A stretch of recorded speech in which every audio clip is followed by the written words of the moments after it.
You're listening to the Mother to Baby podcast, medications and more during pregnancy and breastfeeding. Ask the experts with your host, genetic counselor and mom of three, Chris Stallman. Hi, everybody, and welcome back to the Mother to Baby podcast. My name is Chris Stallman. You may remember me from previous podcasts, and if you're brand new, welcome. We're very glad to have you here in any case. So as a reminder, I am a mom of three. I'm also a genetic counselor by training, and currently I work as a teratogen information specialist for Mother to Baby. Now, teratogen information is just information about exposures that can happen during pregnancy. It can also be exposures in breastfeeding before pregnancy occurs, so when you're planning a pregnancy, or if you're considering adoption. And then an exposure is something like medication or alcohol or hair dye. There's a whole lot of different things. It can be something that we come across and that we have either in pregnancy or in breastfeeding, and something that may or may not be of concern. With us today, just the same as last time, is Dr. Sarah Obachan. And what we're going to continue talking about today is the use of alcohol and opioids during pregnancy. So Sarah, really nice to have you back on the show. Thanks for coming back. Thank you. As a quick reminder, Sarah is a doctor, so Dr. Sarah Obachan, and she does have extensive experience not only taking care of women in pregnancies, but also specifically around teratologies and toxicology, so medication exposures and other exposures. She also has a lot of good information about alcohol use during pregnancy specifically, and I know that her clinic is really focused on that. And she's also a member of several very prominent societies, so things like the Society for Maternal Fetal Medicine, ACOG, the American College of Obstetricians and Gynecologists, and of course, a member of the Society for Birth Defects Research and Prevention, which is formerly known as the Teratology Society. And Sarah also runs our Mother to Baby Florida service, as well as being a mom to two small boys. So a busy lady with a lot on her plate. So we're going to just jump right back in. And on the phone, we have our caller from last time rejoining us as well. We have Mary from Connecticut, who is a potential adoptive parent who does have some questions about alcohol and opioid exposure during pregnancy. And when we were talking with Mary last time, it came up as a question, why is alcohol for a baby worse than opioids? And are there things that are passed down in terms of behavior or other issues from mother to child? And so Sarah had an excellent take on why alcohol is considered worse than opioids, but in terms of other things related to the pregnancy and alcohol or opioid exposure, one of the things that we didn't talk about is underlying cause. So is there a specific reason why this exposure is occurring?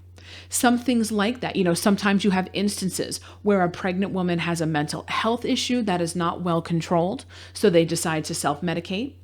So Sarah, I know certainly you can speak to the issues surrounding alcohol use in pregnancy, but I wanted to also throw out there that there may be behavioral issues, learning disabilities, or other things related not to the exposure itself that may be a risk, but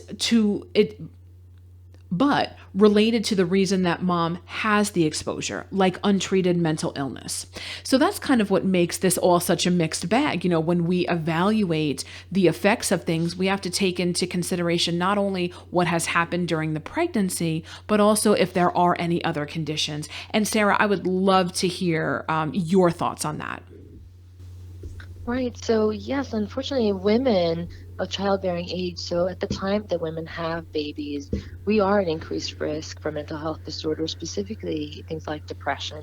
Postpartum depression is a diagnosis that's quite real, and taking care of women with mental health disorders and with depression can be challenging in a way because it can have an influence not only on the development of this child later in life, but really even throughout the pregnancy itself. So having depression in pregnancy increases the risk of things like even having early rupture of membranes, even babies growing small than they're really supposed to.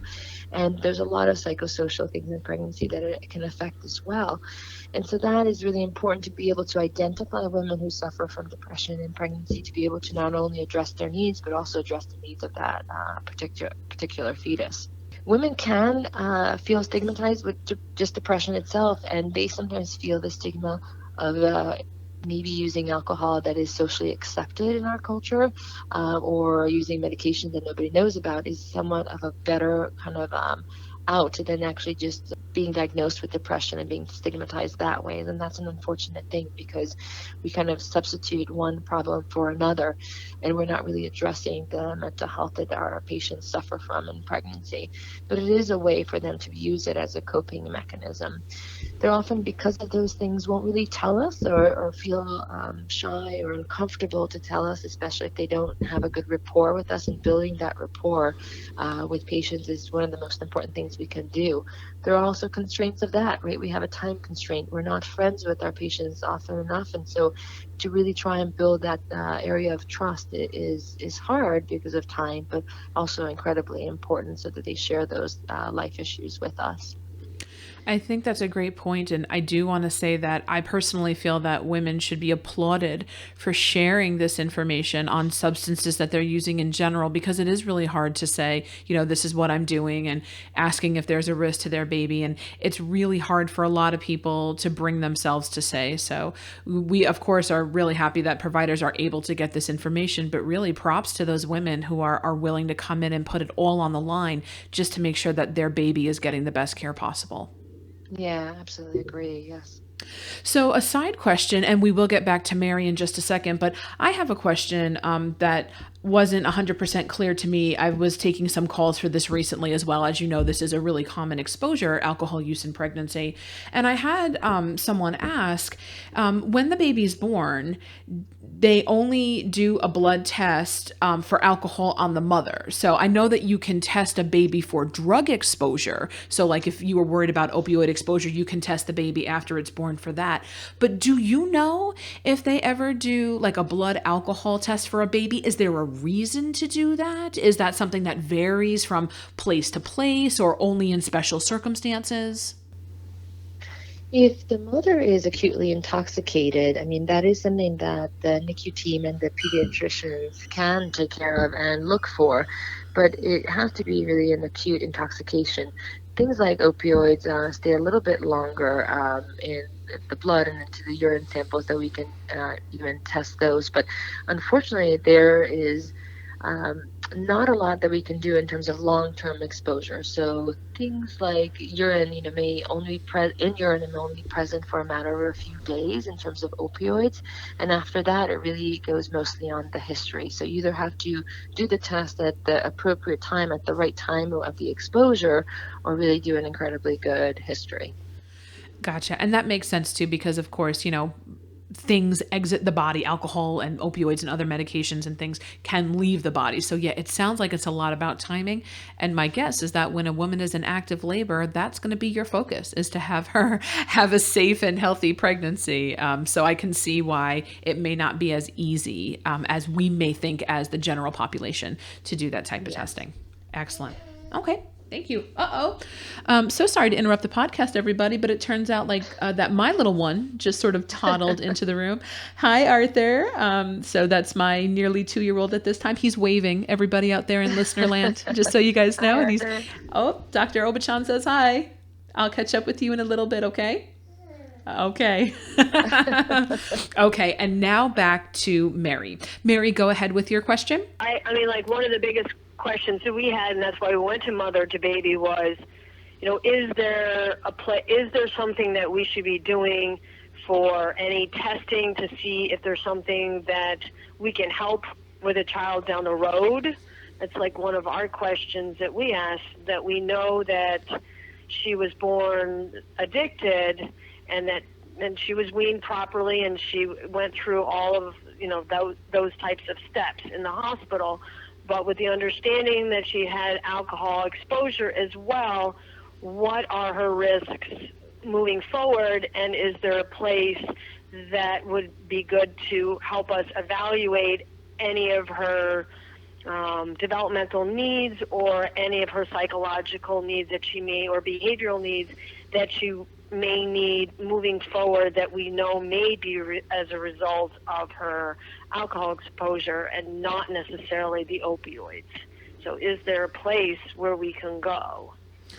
And again, a really good question. And Sarah, I know that you're not a pediatrician by training, but when you have these experiences in pregnancy, when there's an addiction or a substance use of any kind, are there standardized recommendations after the child is born? I know that there are some limits to screening, and a lot of it is sort of a grow and wait and see type situation, but would you recommend that parents in this situation seek out a developmental pediatrician or a different type of specialist in order to have an evaluation and any kind of potential services recommended to them? So one of the biggest things to do early on is to really tell your pediatrician, as the new parents, what your concerns are and what the now child has been exposed to during the time of the pregnancy. A pediatrician can really help you find the resources in your community to guide you of the best way to take care of your child. One of those things is to find a developmental behavioral pediatrician who is well versed in issues like this and can help to guide you with the early type of testing and the early type of interventions that are available for our children like this. So one of the things is that alcohol can be assessed at birth, and one of the things we look for are growth and development, how these babies are growing, and to make sure that they are not having significant weight loss, and managing their nutrition and optimizing that the best we can. Really, those developmental milestones are also key. There are certain developmental milestones we expect our babies to have at a certain age, and they can be tested for that early on and help get those babies into programs that can help their motor skills and developmental skills and give them stimuli for that. But there's a lot we can do with that early testing, early intervention in the first few weeks, months, and years of life.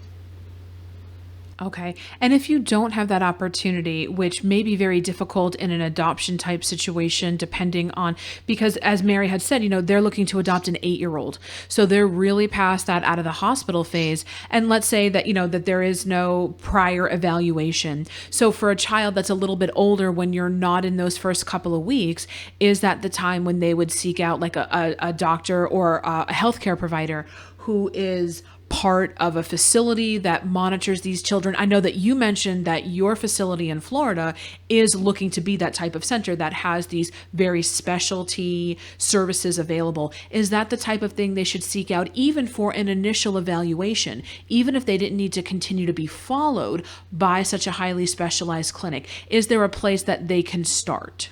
Yes, that's a great question. I do think that is really, really important, even with just getting an evaluation. It doesn't cost so much. It's not as onerous, right? Just to get your child evaluated and see what this child may need.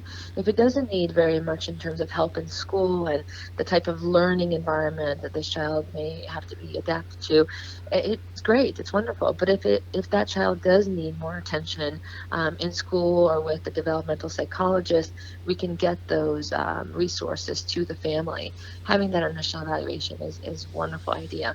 And there are centers that have these already that have put together a healthcare team of physicians and psychologists and social workers that help to coordinate all of this for families, because it can be very, very daunting.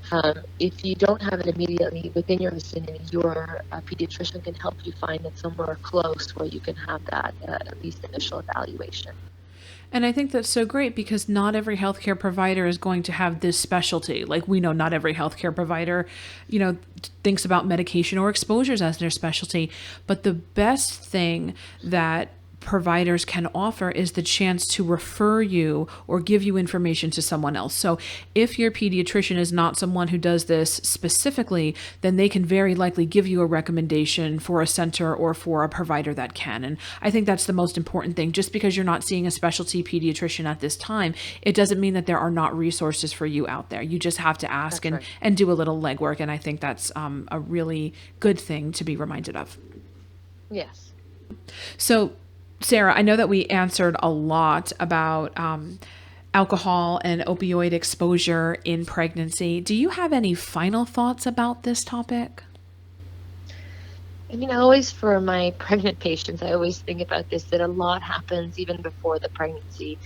The important thing for women is to, for themselves, really take care of themselves health-wise, and to get their health really in order and checked out and really taken care of and optimized prior to the pregnancy is incredibly important.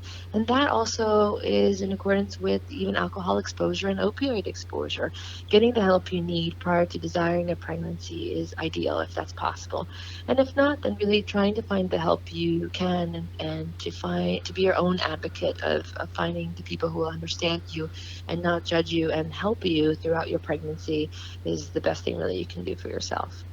And they're out there. There are healthcare providers who do want the best for you, your baby, your pregnancy, and they will be able to respond to you in a non-judgmental way. So thank you for that reminder as well. Like you said, it may be a little tricky to find, but there are lots of good ones out there too. So we did talk a lot about alcohol exposure in the last couple of episodes, and part of the reason for that is we do get these questions a lot at MotherToBaby at our different services across the country that we cover.